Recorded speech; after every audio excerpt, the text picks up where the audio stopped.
ഒരു കാര്യം ചെയ്ത് കഴിഞ്ഞോ എന്ന് ഇംഗ്ലീഷിൽ ചോദിക്കാൻ നമ്മൾ ആർ യു ഡൺ എന്നാണോ ഹാവ് യു ഡൺ എന്നാണോ ചോദിക്കേണ്ടത്? അപ്പോൾ ഈ ആർ യു ഡണ്ണും ഹാവ് യു ഡണ്ണും തമ്മിലുള്ള വ്യത്യാസം എന്താണ്, എങ്ങനെ ഇത് രണ്ടും നമുക്ക് ശരിയായി യൂസ് ചെയ്യാമെന്നാണ് ഇന്നത്തെ ലെസണിൽ നമ്മൾ മനസ്സിലാക്കാൻ പോകുന്നത്. നമുക്കാദ്യം ആർ യു ഡൺ വെച്ച് തന്നെ തുടങ്ങാം. എനിക്ക് ചോദിക്കേണ്ടത് നിങ്ങൾ ഊണ് കഴിച്ച് കഴിഞ്ഞോ എന്നാണ്. അപ്പോൾ നിങ്ങൾ ഊണ് കഴിച്ച് തുടങ്ങിയെന്ന് എനിക്കറിയാം, അത് കഴിച്ച് കഴിഞ്ഞോ എന്നാണ് എൻ്റെ ചോദ്യം. അപ്പോൾ ഇംഗ്ലീഷിൽ R you done with your lunch എന്നാണ് ചോദിക്കുന്നത്. R you done with your lunch? ആ വിത്ത് എന്ന വാക്ക് വന്നത് ശ്രദ്ധിച്ചല്ലോ. ഇനി മറ്റൊരു എക്സാമ്പിൾ, നിങ്ങൾ റിപ്പോർട്ട് ചെയ്ത് കഴിഞ്ഞോ? R you done with the report? R you done with the report? അപ്പോൾ ഈ റിപ്പോർട്ട് തയ്യാറാക്കി തുടങ്ങിയെന്ന് നമുക്കറിയായിരുന്നു, അതുകൊണ്ടാണ് അത് ചെയ്ത് കഴിഞ്ഞോ എന്ന് നമ്മൾ ചോദിക്കുന്നത്. അപ്പോഴാണ് നമ്മൾ ഇംഗ്ലീഷിൽ പറഞ്ഞത് R you done with the report. ഇനി ക്ലാസ്സിൽ പലപ്പോഴും ടീച്ചേഴ്സ് കുട്ടികളോട് ചോദിക്കാറുണ്ട്, ആ ആൻസേഴ്സ് എഴുതി കഴിഞ്ഞോ? ഇവർ എഴുതാൻ തുടങ്ങിയെന്ന് ടീച്ചർക്ക് അറിയാം, അത് ചെയ്ത് കഴിഞ്ഞോ എന്നാണ് ചോദിക്കുന്നത്. R you done with writing the answers? R you done with writing the answers? അപ്പോൾ ഈ ഉത്തരം എഴുതുക എന്നുള്ള പ്രവൃത്തിയെ പറ്റിയാട്ടോ ഇവിടെ പറയുന്നത്. R you done with writing the answers? ഇനി ഞാൻ അവനെ പറ്റിയാട്ടോ ചോദിക്കുന്നത്. അവൻ്റെ പരീക്ഷകൾ തുടങ്ങിയെന്ന് എനിക്കറിയായിരുന്നു, അത് കഴിഞ്ഞോ എന്നാണ് ഇനി എൻ്റെ ചോദ്യം. Is he done with his exams? കണ്ടോ, is he done with his exams? അപ്പോൾ അവനെ പറ്റി ആയതുകൊണ്ട് ഇസ് ഹി എന്ന് ചോദ്യം തുടങ്ങി. ഇനി ഞാൻ അവരെ പറ്റി ചോദിക്കാൻ പോവുക. അവർ കാറ് കഴുകി കഴിഞ്ഞോ? ഞാൻ കണ്ടിരുന്നു കാറ് കഴുകാൻ തുടങ്ങിയത്, കഴിഞ്ഞോ അത്? Are they done with washing the car? അപ്പോൾ ആർ ദേ എന്നാണ് ചോദിച്ചത്, അവരെ പറ്റി ആയതുകൊണ്ട്. പിന്നെ ഈ കാറ് കഴുകൽ എന്ന കാര്യമാണ് ഇവിടെ വാഷിംഗ് ദ കാർ എന്ന് വെച്ചുകൊണ്ട് ഉദ്ദേശിച്ചത്. അപ്പോൾ are they done with washing the car? ഇതേ ക്വസ്റ്റ്യൻ നമുക്ക് ഷോർട്ടാക്കിയും ചോദിക്കാം കേട്ടോ. അപ്പോൾ ആർ ദേ ഡൺ എന്നും ചോദിക്കാം, അവരത് ചെയ്ത് കഴിഞ്ഞോ എന്നാണ് അർത്ഥം. അതുപോലെ is he done, R you done എന്നൊക്കെ ചോദിക്കാം. പക്ഷേ ഇതൊരു ഫുൾ ക്വസ്റ്റ്യൻ ആയിട്ടാണ് വരുന്നതെങ്കിൽ കണ്ടല്ലോ, are they done with washing the car എന്ന് ചോദിച്ചു. അപ്പോൾ ആർ ദേ ഡൺ കഴിഞ്ഞിട്ട് ആ വിത്ത് എന്ന വാക്ക് വന്നു. മാത്രമല്ല ഏത് ജോലിയെ പറ്റിയാണോ പറയുന്നത് അതും അവിടെ പറഞ്ഞിട്ടുണ്ട്, വാഷിംഗ് ദ കാർ എന്ന്. നമ്മളിപ്പോൾ കണ്ടല്ലോ, ഒരാളോട് നിങ്ങൾ ചെയ്ത് തുടങ്ങിയ ജോലി ചെയ്ത് കഴിഞ്ഞോ എന്ന് ചോദിക്കാനാണ് നമ്മൾ ആർ യു ഡൺ എന്ന് യൂസ് ചെയ്തത്. ഈ ആർ യു ഡൺ നമുക്ക് വേറൊരു രീതിയിൽ ഉപയോഗിക്കാം. എന്തെങ്കിലും ഒരു കാര്യം ഉപയോഗിച്ച് കഴിഞ്ഞോ, അതിൻ്റെ ആവശ്യം കഴിഞ്ഞോ എന്നൊക്കെയുള്ള അർത്ഥം കിട്ടാനും നമുക്ക് ഇതേ രീതിയിൽ ചോദിക്കാം. അപ്പോൾ എക്സാമ്പിൾ നോക്കൂ. R you done with that pen? നിങ്ങളെ പേന ഉപയോഗിച്ച് കഴിഞ്ഞോ, അതിൻ്റെ ആവശ്യം കഴിഞ്ഞോ? R you done with that pen?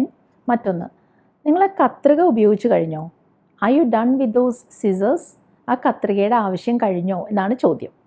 ആരെങ്കിലും നമ്മളോട് നിങ്ങളുടെ ജോലി ചെയ്ത് കഴിഞ്ഞോ, ആർ യു ഡൺ എന്ന് ചോദിച്ചാൽ നമ്മൾ എന്ത് പറയും? ഐ ആം ഡൺ എന്ന് പറയും.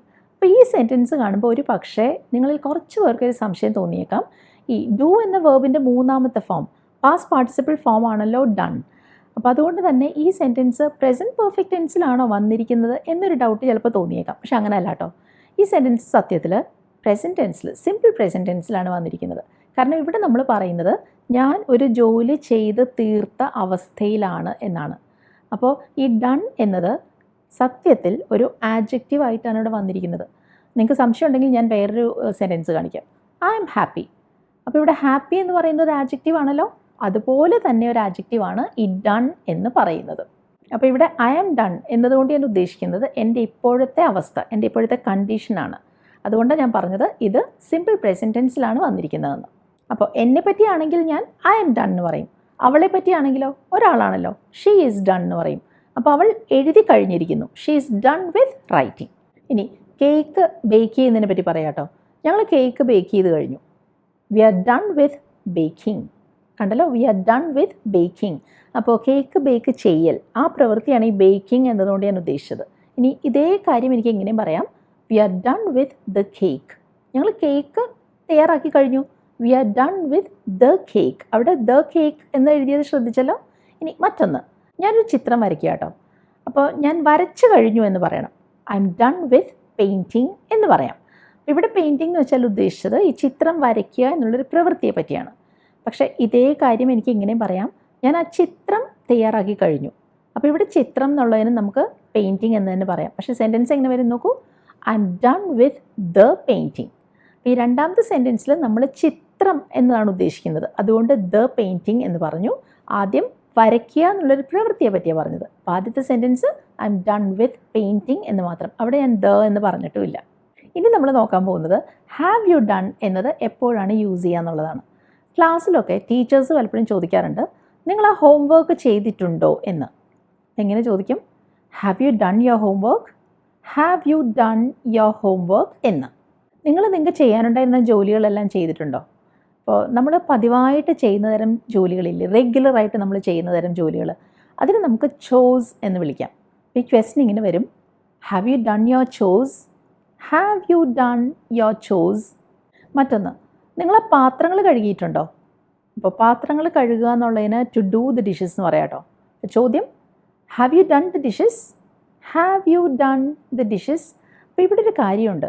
ഈ പാത്രങ്ങൾ കഴുകാൻ തുടങ്ങിയിരുന്നോ അല്ലെങ്കിൽ ഹോംവർക്ക് ചെയ്യാൻ തുടങ്ങിയിരുന്നോ എന്നൊന്നും ചോദിക്കുന്ന ആൾക്കറിയില്ല.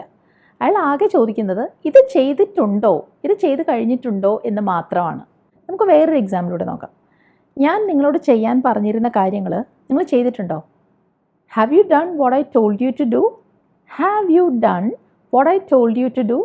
ഇപ്പോൾ കണ്ട എക്സാമ്പിൾസിലെല്ലാം നമ്മൾ യു എന്ന് വെച്ചാണ് ചോദ്യം ചോദിച്ചത് അല്ലേ? നിങ്ങളോടായിരുന്നു ചോദിച്ചതെല്ലാം. ഇനി നമ്മൾ ഒരാളെ പറ്റിയാണ് ചോദിക്കുന്നതെങ്കിലോ, അവൾ തുണികൾ കഴുകിയിട്ടുണ്ടോ? അപ്പോൾ തുണികൾ കഴുകുക എന്നുള്ളതിന് ടു ഡൂ ദ ലോണ്ട്രി എന്ന് പറയാം. Has she done the laundry?